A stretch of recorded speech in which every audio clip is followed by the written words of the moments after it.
Hii ibada ya hija iliyofaradhishwa na Allah azza wa jalla ni ibada inayotakiwa kufanywa kwa Allah subhanahu wa ta'ala pekee yake, sio kwa lengo lingine lolote, wala sio kwa ajili ya kiumbe mwingine yoyote, wala sio kwa ajili ya sababu nyingine yoyote. Moja katika malengo ya hija ni kumfundisha Muislamu somo la ikhlas. Sasa vile vile ambavyo ikhlas inatakiwa katika hija, ndugu zangu Waislamu, tuelewe kadhalika ya kwamba ikhlas inatakiwa hivyo hivyo katika amali zingine zetu zote. Ukiswali unahitajia ikhlas, ukitoa zaka unahitajia ikhlas, unapotoa sadaqa kumsaidia Muislamu unahitajia ikhlas ya kwamba sadaqa ile na nafaka ile na khairi ile uifanyayo waifanya kwa ajili ya Allah azza wa jalla. Tatajalla fi alhajj suwarun kathiratun min suwari at-tadhhiyat. Sura za tadhhiya zinajitokeza katika hija kwa namna na njia mbalimbali nyingi. Huwezi kuhiji mpaka uwe tayari kutoka katika mazingira na nyumba na sehemu unayoishi, ufunge safari, uingie katika safari, uelekee katika bilad al-haram, mji wa Makkah, ndipo kunapotekelezwa ibada ya hija. Maana ibada ya hija inatekelezwa pahala maalum. Tunafundishwa katika ibada ya hija, wanatuambia wanazuoni, ni tadhkirun bi yawm al-qiyamah. Hija ni ibada kubwa sana ambayo inamfundisha Muislamu na inamtaka Muislamu aelewe na akumbuke siku ya kiyama. Na mafunzo haya yanaanzia mavazi anayoyavaa Muislamu. Mwanachuoni katika tabi'ina Al-Hasan Al-Basri rahmatullahi ta'ala alayhi, maana safari yako ya kwanza ya akhira inaanzia kuanzia vazi ambalo linaitwa kafani. Utaona kuna tashabuhi kubwa sana. Maiti mle ndani hamna kitu kabisa, amefunikwa na nguo nyeupe peke yake ambazo ni 3. Tofauti ni namba. Wewe umevaa nguo 2, maiti amevaa 3. Kama Al-Hasan Al-Basri. Sasa yule Muislamu ambaye ihramuhu ila ihram yake la yudhakkiruhu bikafanihi, ambayo haitomkumbusha kafani yake, basi asema famata yatadhakkar, huyu Muislamu atakumbuka lini mauti?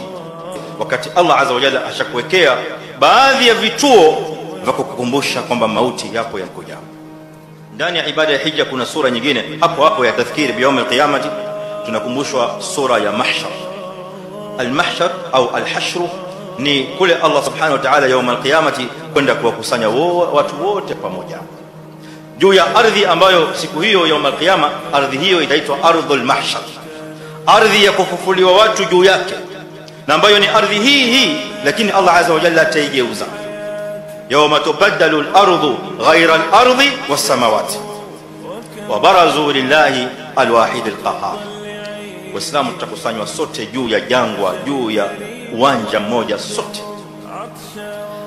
Hija Waislamu kadhalika katika jangwa la Arafa wanakusanyika wote pamoja katika jangwa moja, ingawa idadi sio idadi itakayokuwa siku ya kiyama, lakini tunapewa sura ndogo ya vile ambavyo Waislamu watakapokwenda kusimama pamoja mbele ya Allah subhanahu wa ta'ala na kuhesabiwa. Yawm al-qiyamah hakutakuwa katika kufufuliwa na tofauti za rangi na tofauti za makabila na tofauti za nationality na nchi. Kadhalika katika hija tunakumbushwa somo hili ya kwamba Muislamu anapovaa nguo ile ya ihram, basi ni Waislamu wote wanavaa nguo ile ile. Leo lau tuna rais ambaye ni Muislamu, hatakwenda kuvalishwa nguo yake au hatavaa nguo specially kwa sababu yeye ni president. Hakuna waziri atakayevaa ihram yake specially kwa sababu yeye ni waziri. Hakuna mfalme anayevaa ihram yake specially kwa sababu yeye ni mfalme. Nguo ni 2 peke yake za ihram. Hii ni kukumbushwa sisi Waislamu ya kwamba sote mbele ya Allah subhanahu wa ta'ala tupo katika daraja moja, tupo katika mizani moja, na tutakwenda kuhesabiwa pamoja. Sote sisi ni wanadamu, sote sisi ni viumbe. Hakuna anayemzidi mwenziwe kwa rangi, hakuna anayemzidi mwenziwe kwa cheo, hakuna anayemzidi mwenziwe kwa madaraka mbele ya Allah subhanahu wa ta'ala. Duniani tunaweza kujigamba kwa madaraka yetu, kwa vyeo vyetu, kwa makabila yetu, kwa yale tulionayo na kwa rangi tunaweza tukabaguana duniani, lakini mbele ya Allah subhanahu wa ta'ala yote hayo hayana mazingatio. Mazingatio mbele ya Allah azza wa jalla, inna akramakum inda Allahi atqakum, yule mchaji Mungu wenu zaidi ndiye aliye na daraja kubwa mbele ya Allah subhanahu wa ta'ala.